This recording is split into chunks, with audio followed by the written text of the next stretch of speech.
мен алғырлар тобына қазір оқушыншы А сыныбының диаграммасын жасауды ұсынамын.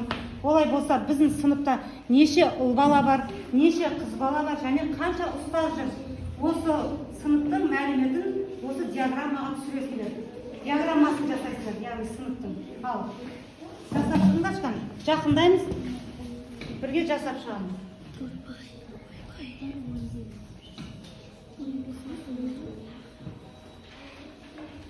Дайын болсаңдар, 3 рет шапалақ ұрамыз, белгі береміз.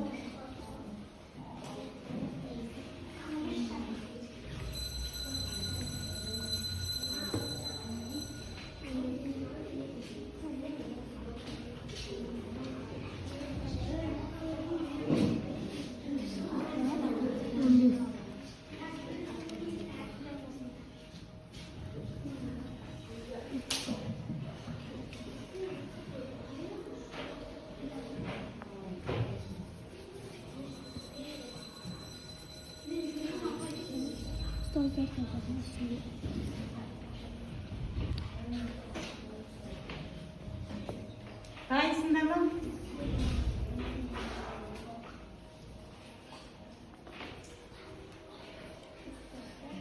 Öte tamamda. Енді ұстаздардың диаграммасын жасаймыз. Дайын болсаңдар, түсіндіріп өтеміз.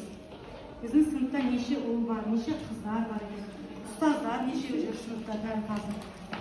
Ал аяла түсіндіріп өтші. Біздің сыныпта 10 ұл бар, 15 қыз бар, 2 ұстаз бар. Сендер не істедіңдер?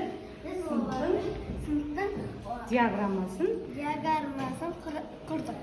Өте тамаша, керемет, тамаша.